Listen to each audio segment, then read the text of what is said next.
Andrew's bringing in his laundry really quickly. Cool. I was thinking about doing laundry during this too. And that's Andrew coming back in from bringing in his laundry. Hello, Andrew and laundry. I like the fact that this immediately starts recording the minute anybody else shows up. So we're going to have a nice long conversation about me and my laundry. I'm Lori. I'm the Foley girl and the Eclectic mom. I'm Noelle, and I play the narrator primarily. I'm Kaeley, and I'm mostly a man. On the podcast. I'm Jessica, and I don't know who I am. What I'd like to ask those of you who have been working on this from, dear Lord, the very beginning, what are the differences for you between having done this as the radio show and then doing it now as a podcast? What are the kind of the good things about that? Is there anything that you preferred from it being a radio program as opposed to a podcast, or vice versa? Well, I mean, the podcast is less stressful because you can edit out errors rather than going out live, obviously. Right. Yeah, definitely. Noelle? So I agree with Lori. Like, if you have to go to the bathroom in the radio station, it's just not going to happen because it's a set time that you're on the air. So we can't just say, all right, hold for Noelle. She has to go to the bathroom. I mean, we could. We could, but that might be a little too much information. Exactly. And we would get kicked off the air. So, I enjoy doing it as a podcast because we can pause for all the funny moments, take each other in. And when you disappear into the office. Yes. I can. The office in your house, Andrew, is my space to laugh. Like, we didn't have that at the radio station. No. So and unfortunately, go ahead. And plus, we were recording video at the radio station on Twitch. So people were seeing everything. Yeah. It was. I was gonna say it's. we didn't really have the ability to get the same sort of rehearsal and comfort with a script when we were doing the radio show, because we would all meet, read through the script, and then immediately jump into our cars and drive up to the radio station. So it wasn't even like we could go through it and sort of talk it over and everything. It's like, okay, that's it. Everybody, let's go. And there were still moments where it was like, that really wasn't what that should have been. It's a lot more fun and playful doing it this way. We get to actually enjoy the jokes and enjoy each other and the choices that each character makes. It was a lot more high stress when we were doing it in the radio station. Because it was live. Yeah, especially for somebody who's not a performer. Sure. Well, and you had no room in the radio station either, Lori. No. You had there was, I don't know how you did it. And then when Stephen would put his keys on my cart, I would be shooting the daggers at him. I had this chain full of keys that took up like a quarter of the space I had. And you had no space. Right. That was true. I really, although in my apartment, you have the same issue with people putting coffee mugs on your table. But you do have significantly more space. That's true. You have an entire table. Yep. Yeah. We brought it out just for you. Great. It's in real life and on the podcast. That's right. It's so, well, Interestingly enough, on this same interview, we have two-thirds of our Wednesdays. Yeah. Well, no, 2/4. Is that's not a thing? 2/4 is a half. 2/4 is a half, and only 3 people have voiced Wednesday. 4. Who? Because Monica did it once live. Oh, she did it live. All right. Yeah. So we had our other. All right, that's right. Yeah. So That one. You're right. That one time I had forgotten about that. yeah. So Kaeley, when did you start listening to the podcast? I started listening in September 2019. So shortly after it went onto podcast form. Because I was doing a show with Andrew and I said, I don't hear enough of your voice. Talk a little bit about what it was like going from listening to it to doing this insanity. Because I remember it was like, okay. I need to cover a voice. Can you come do this? Well, and then you never left. I think it was I need to cover Wednesday. It Will was. you come and do? Yeah. That wasn't how he presented it to me, though. So I had been listening for a couple of months at this point. It was like the end of October. I was a huge fan, really loved everything about it. And Andrew approached me before the show and said, hey, would you want to be on Throwing Shade? I was like, yes, of course. He said, cool. So here's when we're recording. And that was that. And then Dan was house managing that night.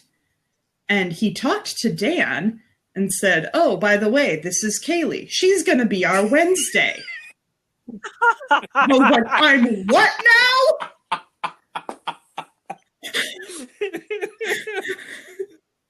So that's how I found out that I was playing Wednesday for the first half of season 2. Yep. I was like, okay. So it was really something to go from like big fan to main voice. And I have never voice acted before in my life. Well, you did great. And yeah. Thanks. So yeah, it was really weird and scary and awesome and yeah. So was that, see, because this is all blending together. So that was that that weekend, that one Saturday. That one Saturday when you did like 3 episodes, giant day, back to back. Yes. Because that was my first time voice acting ever. I had just gotten a new work schedule and had been given more hours. That's right. So and my boss was like, and we need you to start working Saturdays because we really like you and you're really wonderful and bloody blue. And you start this Saturday. And I'm like, I guess so. This is a very interesting progression then. You went from listening to it to voicing it to now you're writing it. Right? Yeah, that's a thing too. Soon, the nice thing is within soon you're just going to take over completely. I was going to say in a couple of months, I'm not going to end up having to do any of the processing or the editing or anything. It's just going to. I love you and I want to help you, but I don't want to do all that. What are you talking about? It's so easy. And this is interesting because we've got a number of people, everybody actually in this grouping that we're having the interview of now has sort of like moved from one thing to another when we moved from radio to podcast, because Noelle, you were not the narrator when we did it in the radio. For a little bit in season 2. A little bit. Right on the radio, but it wasn't like your exactly gig. So what was that like? Was it more work, less work, easier, harder? Did you were you more appalled by my humor or less? Well, Andrew, I always enjoy your humor and your puns. Oh, that's so nice of you to say, Noelle. So, because I never hear that. So thank you. No, Noelle. because legit, when I'm going through the script before we record, I'm cracking up out loud so that I get it out before we record, and I don't have to use the room as much. But I think I enjoyed taking over the narrator role. I think our narrator reminds me of the narrator from Jane the Virgin. Yeah. Oh yeah. Like, because yes. Funny. He has never seen Jane the Virgin. That's not true. I have watched parts of episodes with you, but Okay. I have not sat. But you're right. I have not sat down and watched the whole thing. But I know what you're talking about. Man, you just need to watch just for the narrator alone, because there's the one Bechdel test episode that I think is hilarious. Yes. That I want him to watch. Oh Lord. Watch it. Okay. Anyway, sorry. Yeah. Okay. I'll try to find. We'll watch it. Okay.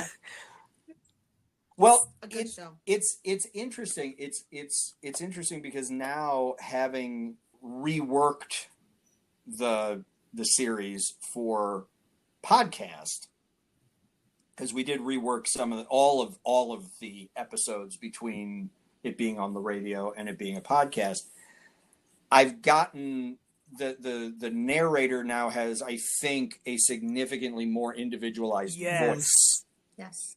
In this, it was significantly more generic when we were doing it in the radio, and now that we took the time to go through and redo the stuff, and like with most of I said this in the other interview, now with working with the same people over and over and over and over and over and over again, I now find myself writing specifically for those voices. I'm like, I know what this is going to sound like now, coming out of Definitely Jessica or Noelle, or I know what Monica's going to do, or I know that basically I don't have to write anything for Rosa. She'll do it herself. because Rochelle's just going to go off on a long rant in Spanish that I don't understand, and it's going to be significantly funnier. But it does. It's like, I know how these characters are now going to sound. So it's been very helpful from a writing standpoint as well. But I'm glad that you enjoy being the narrator, because you knock it out of the park. Why, thank you, friends. It's true. And Lori, I really want to talk, because if there's anybody in this entire project that was really sort of thrown into the deep end with no pool noodle, it was Lori, because and I'll tell the beginning of this story is that when we were starting to do this, I went to the company and I said, "Hey, does anybody want to work on this project? We've got this idea, and I think we're going to go forward with it, and we need people." And Lori came up to me and said, "Well, is there anything that I can do? I just don't perform. I'm not going to be one of the voices." And I said, "Well, would you like to do the Foley?" And Lori, very foolishly, said, "Okay." So Lori, talk to me a little bit about what it was like to do that. Well, when I've become actually quite the actor, because when I get the script, I just look for the Foley. I have no idea what the plot is. Well, because the story is about a woman who does Foley. I could Exactly. Yeah. I can attest that what she's saying is true. She's not just saying that as a joke, because when we used to rehearse the Foley before everybody else showed up to read through the scripts, I would explain. Sometimes I'd be like, "Well, I love the sound, but I'm saying that it's this." She goes, "I don't read the lines. I just look for what I'm supposed to do and do whatever I want." And often the conversation goes, "Fuck you, Andrew. A train whistle."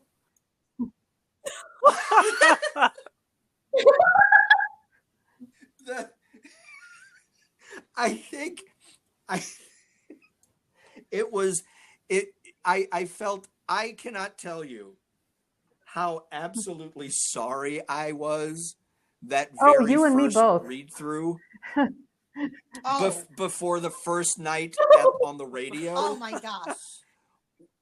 When it was sort of like, hey, we're just going to read through it and just see what happens. Just reach into the bag and pull out anything. And I'm like, that's not how it works. Not how we should. No, there was all these these stings, and I thought that I was going to have like a sound box that would do the dun dun dun, and that it would just be the same sting all the time. But then I had to figure out, okay, I'm going to use the cowbell for one, and there was no rhyme or reason, just whatever made a sound. Yeah. Right. That was, I remember, because I and unfortunately it was like, here, let me just give you this duffel bag full of stuff that I had stolen. I mean, borrowed from other theaters. And yeah, that was, and we're going live. Yeah. So do it right. That was rough. But I gotta say, for how far this has come since that day of just reach into the bag and pull something, to you going through the script and figuring out from what we had, and then also getting stuff yourself or figuring out to make some of the ridiculous sounds that I insist on in some of these some of those fuck you moments. To actually, all those fuck you moments. I've been hearing that a lot less lately. So that either means you've been figuring out more ways to do stuff, or I just don't want to just give it up.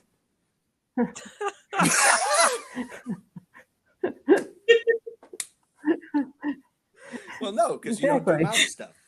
Well, and playing the bits of songs on piano and getting the thunder stick, which is my favorite. When Richard's home from school, he helps me. Like this last script, at least 3 of them were his suggestions. So, well, that's awesome. Me too. Well, we love Richard too. Well, and I mean, I will say that you have put so much more thought into those musical stings in between scenes than I had ever thought would be put into it. Because honestly, I was, when I first started, because of the first 4 episodes or something, were everyone commenting on what the sounds were to make them sound, to make it seem less like we were in a radio show and more like those were real. So I was thinking, atmospheric sounds, a bell, of this that we could explain away. Fucking accordion, which you now have, which is Rochelle's favorite thing. But all of these, and in fairness, when I wrote the accordion in first, I didn't expect it to be an accordion, because which you would know had you read the lines around it.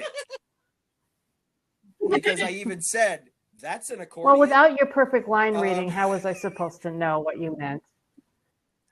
I thought maybe that's an accordion. I thought it was, that's a spicy meatball. That's an accordion. Now I have an accordion. Now you have an accordion, but what I really love is now it's like we get these serenades in between. And in you between know, I look to scenes. see, And you know, it's if it's 1930s or before. I haven't done anything too anachronistic. See that I Well, I love mostly that. because when And Katie I was directing, I was afraid You're she was going to amazing. yell at me if I did.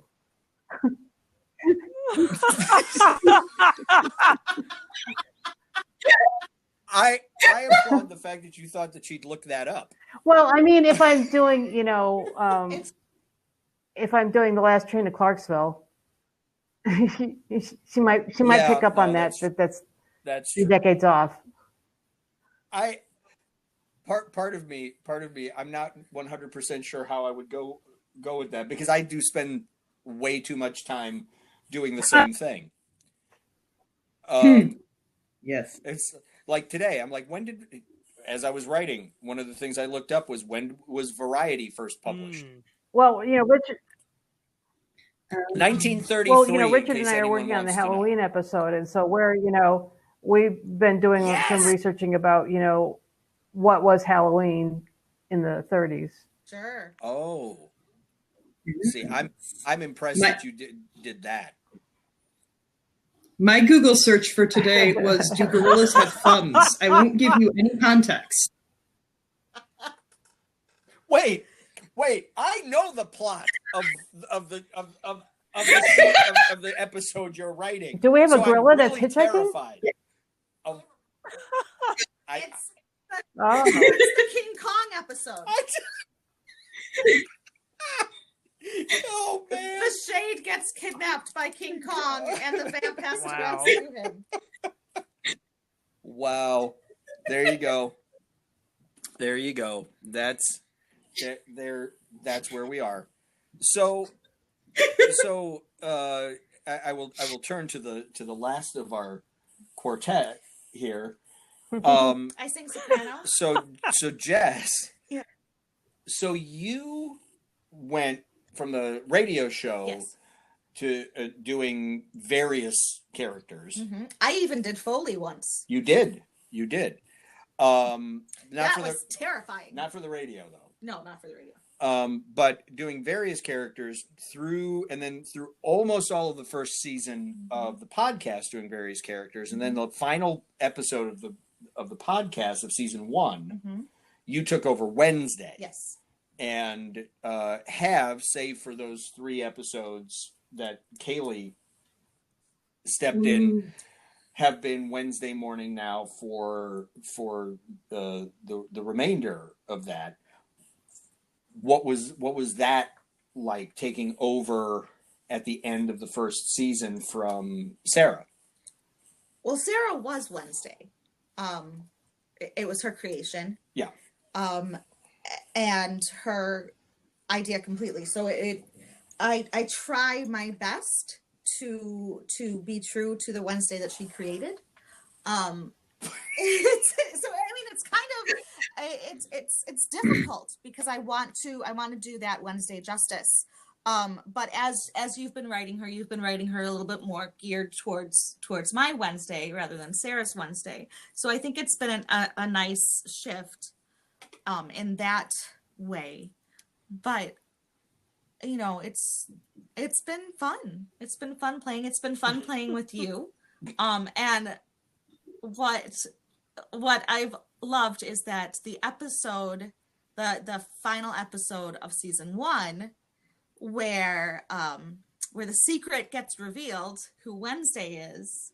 That was actually episode 5, but yeah. Okay, whatever. Second to last, but okay. Yes. And you know, they have that squishy moment together. That was one that Sarah and Andrew never did together. It was always you and me. So we always had that moment where you thanked me and we had that, you know, touchy-feely, squishy moment. So that's always been something nice for me. Which thankfully we did not have Foley do. No. Mm-mm. You're telling me. We would get kicked off the radio. Yeah. But no, I love Sarah. I love the way she did Wednesday. If she were ever able to come back and be Wednesday, I'd be more than happy to go back to doing whatever characters I could do. So here's that leads very nicely into the next thing. Yeah. That everybody gets to play multiple characters. And I know that's especially even me, even you. And I know that's been happening a little bit more as we've been doing the rehearsals with the Zoom rehearsals with the new episodes. But let's, those of you who do voices, I mean, what is it like having to do 2, 3, 4 voices in a single episode? It's really great. I love it. That wasn't supposed to sound sarcastic, but it did.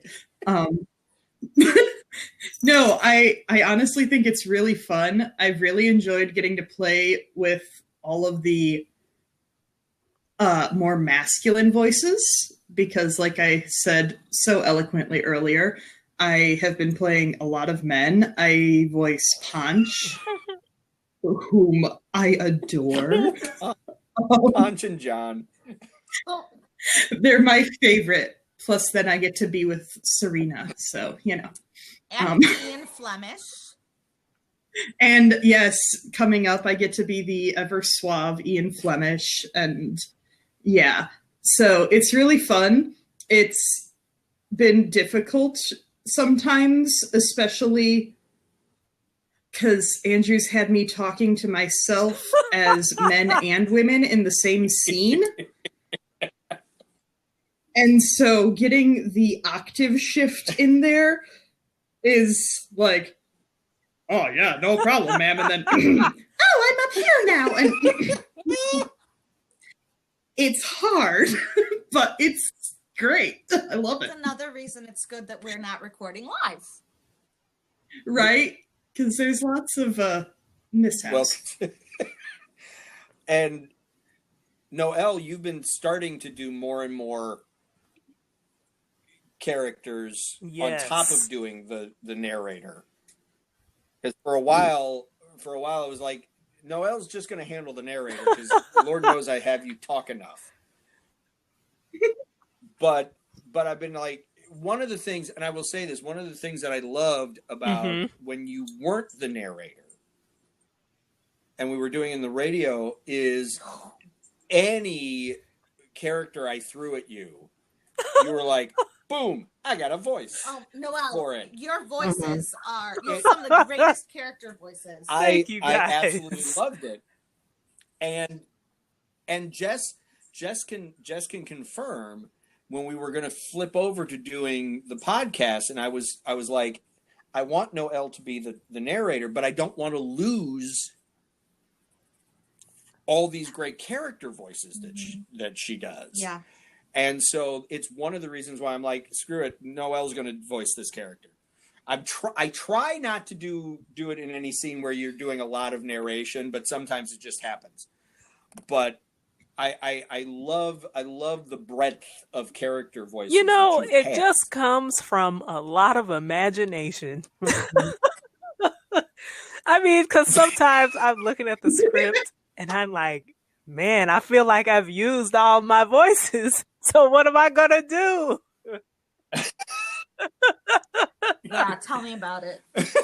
So just playing around with it. And remember when we used to do the show on the radio and I voiced the same ad every time in a different voice? Yep. Yes! I mean, Yes! I did everything. Yes! I mean, Nigerian, Southern, anything that would come up, I just committed. It was honestly one of my favorite parts of doing it on the radio. It was, I'm like, what the hell is Noelle going to do now? Oh my gosh, I forgot. What is this? What is this ad now going to be? And it. Oh, I wish I heard that. Oh, it was ridiculous. I mean, at first it was like a couple of, all right, I see. She went normal, then now she's British. Okay, I got that. And then it's like Southern. Okay, all right, and then Irish. What? And then yes, when you went full on Nigerian, I went, I'm done. Because I'm like, I don't even know if this fits in the context of 1930s America, but you know, We didn't. Doesn't matter. It was a commercial. It was perfect. It was wonderful. I was like, we're done. And it was one of those things where I was looking, I'm like, I need a room to step into. You ducked under the table most of the time. I did. I'm like, I'm on the floor. You did spend a lot of time on the floor. I did. We don't talk about that, Jessica. There you go. No, I'm sorry. we try not to. Oh Lord. So it's so I wanted to. I've asked this group different questions than what I asked the people on Thursday. Mostly because he can't remember what he asked the people. Mostly. We've all been doing this now for over a year, a decent amount of time.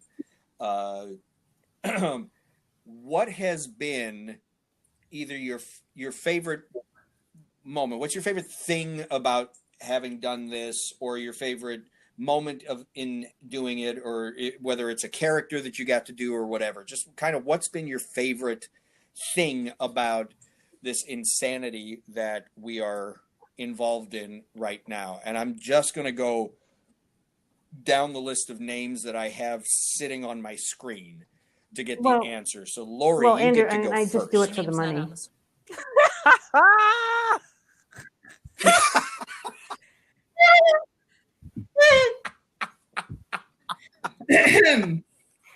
I take it back. That's the end of the interview. You sure you don't want to be a voice actor, Lori? I could be coerced. Okay. I see. Gotta start putting some lines in for Lori. Well, aside from Lori's pure mercenary desires, Noelle, what I think my favorite part of doing this podcast is just being able to laugh with everybody about the jokes and like the context, the satire. All of that is just like it brings me joy.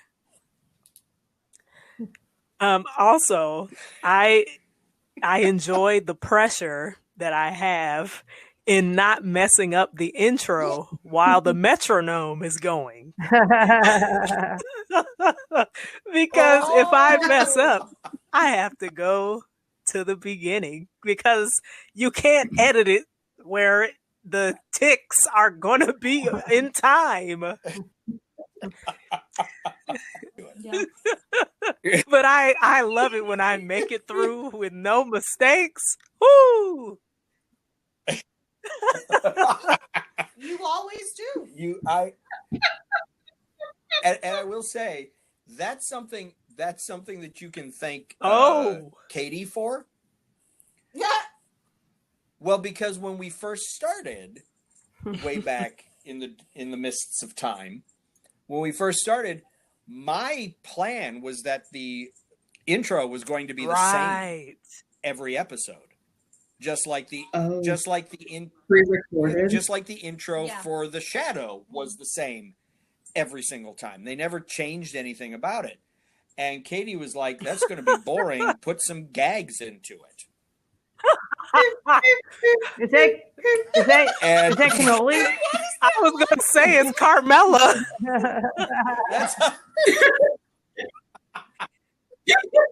No, that's the cannoli's daughter. Yes, over here, Baby number E. That is my joke, everybody. Thank you very much. It was. I'm so proud of you, Baby Jess. number E was straight from Jess. See, I write the script too.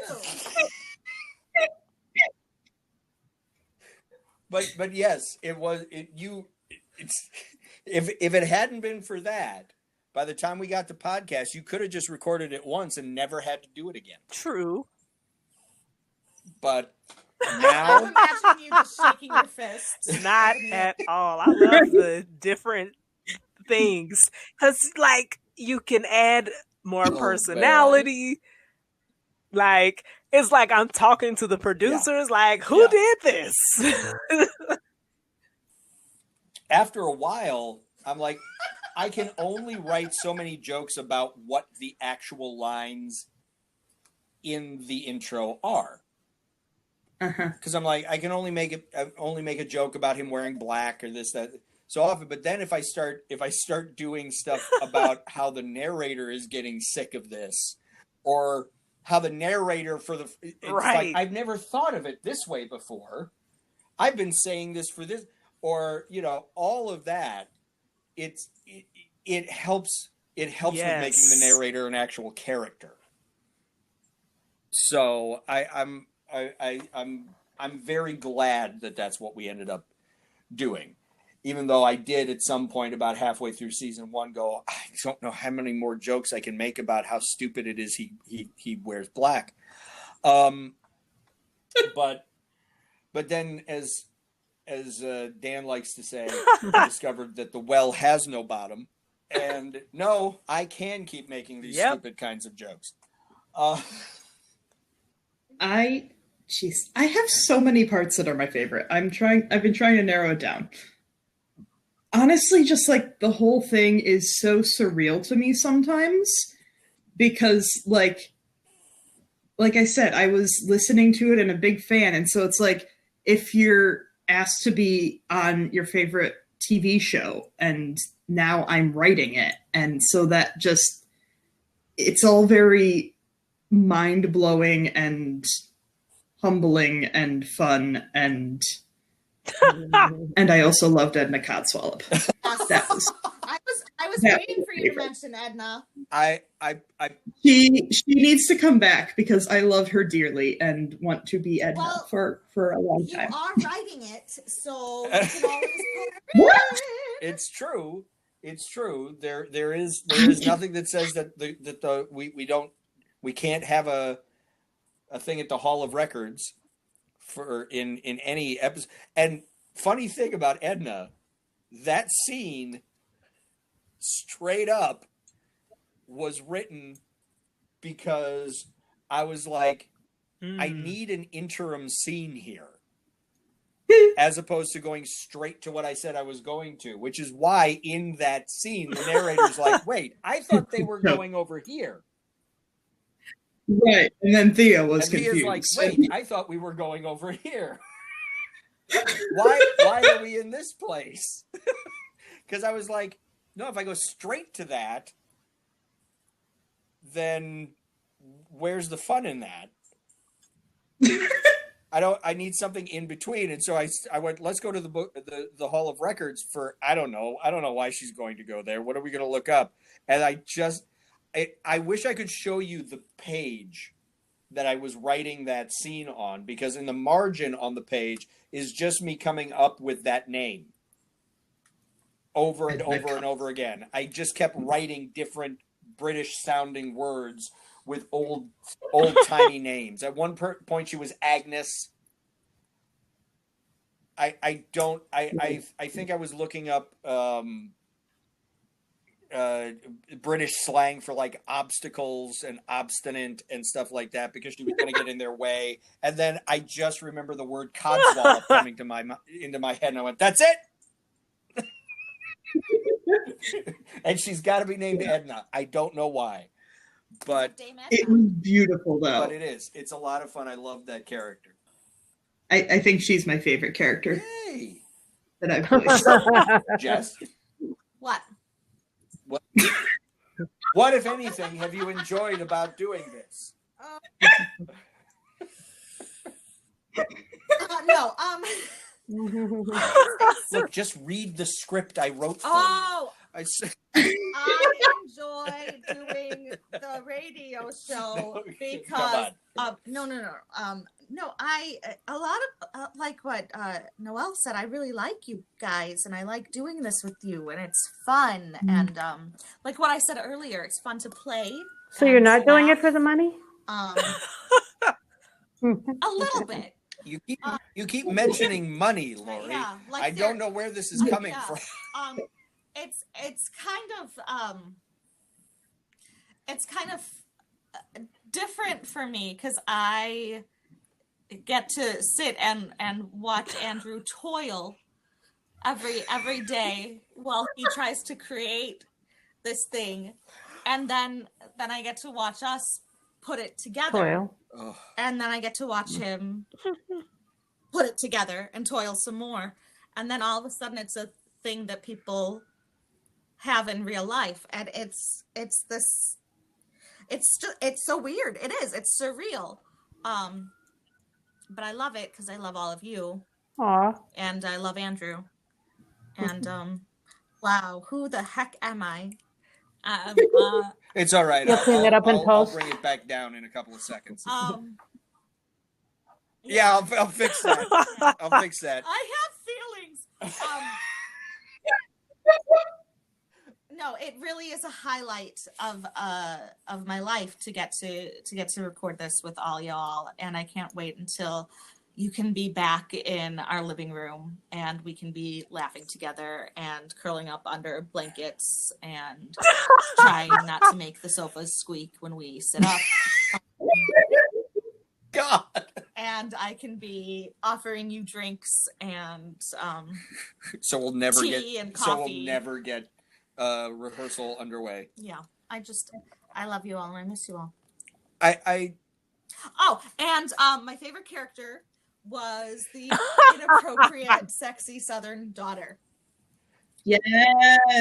The one that talked like this. Candy Cane. Candy Cane. I loved it. It was fun. She was fun. She was fun. So and oh God. And for you writers, Yes. Yep. all three of you writers, I'm still waiting for the romance I between remember. Kitty and Misty. That's right. Yes, Kitty and Because Misty. they remember we're setting it up that they fell in love in In jail, prison. in prison. Yes. And then they come out and they form an alliance and they're lovers. So get on it. Yes, ma'am. They're not. No. Remember, they're just friends. It's Right, because it's 1930s. 1930s. Yes, They're roommates. They're spinster. They're gal roommates. pals. Yeah. They're spinster roommates. So I want this to happen, please. Lord, I have to say, and both Jess and Lori will know this. Those of us who started Eclectic because of the fact that we wanted to start a theater company where we could work and do the shows that we wanted to do with the group of people that we wanted to work with. So it really was about getting to have fun with the people that we liked best. And I mean, there have been additions and subtractions to the company over the last 8 years. We've never kicked anybody out. Don't make it sound like that. No.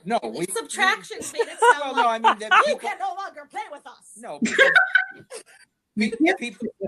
people just realized they wanted a life and left. People move on with their lives. People moved on with their lives. But I have to say that in working on this project now with the group of people that we've got, that is the same feeling that I had when we started Eclectic back 8 years ago. 112 where years ago. where I'm excited to work with this group. I have what Jess is saying is true. I love, at the end of the day, after having toiled over these scripts, sometimes going, what is happening? I don't know how this is going to end. Getting to hear all of you do it, nobody has more fun listening to this happen than I do. You all crack me up and you bring interesting things to it that I didn't necessarily think of when I was writing it. And it's always a new experience and it's always something interesting. And there's always something that catches me by surprise. And you all just make me laugh so much, and it's fun. As much of a pain in the ass sometimes as it can be to get everything together and to sit here and learn how to do all the stuff that we're doing, it's just when you all come over and we do the recording, I just have a ball doing that. And, you know, there's so much that's tough and difficult and worrisome about this industry and a career in performing arts, but this is just a blast. And I would probably do this even if we didn't have a podcast. Mark that at minute 64 and 59 seconds. Jessica cried. I'm with you. I have a blast with this group. You know, I just love every and honestly everybody that we've worked with, even the ones that I can't get to answer my emails anymore. Steven. Shay. I mean, Park Tally really is the best character that's ever been on this. Yes. No. We may never see Pork Sword Tally again. That's a shame. That's your best rating. Sheesh.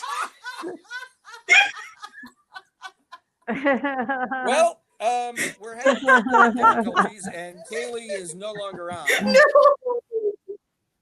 So, but I want to. Well, because I mean, Chase really is the only person that will ever. Yeah, that is. There's no question about it. But I want to thank all of you for coming out and giving me the time to do this this interview. So thank you all. I will talk to you very soon. Stay safe. Stay sane. Wash your hands. Wear a mask. Stay the hell. Yes. Hopefully. Yes. Love you too. We love you too. All right. I love you all. Good night. Hello, this is Andrew Pond. Thank you for listening to Throwing Shade. As we prepare for Season 3, we'd like to thank everyone who has listened, downloaded, or donated to our podcast. If you haven't already, become a patron at patreon.com/EFCT. Rehearsal videos, outtakes, buttons, bumper stickers, t-shirts, and even the opportunity to be a character in an upcoming episode are just some of the rewards we offer. So do your part to keep the economy chugging along and become a patron today. And keep an ear out for more special episodes leading up to Season 3.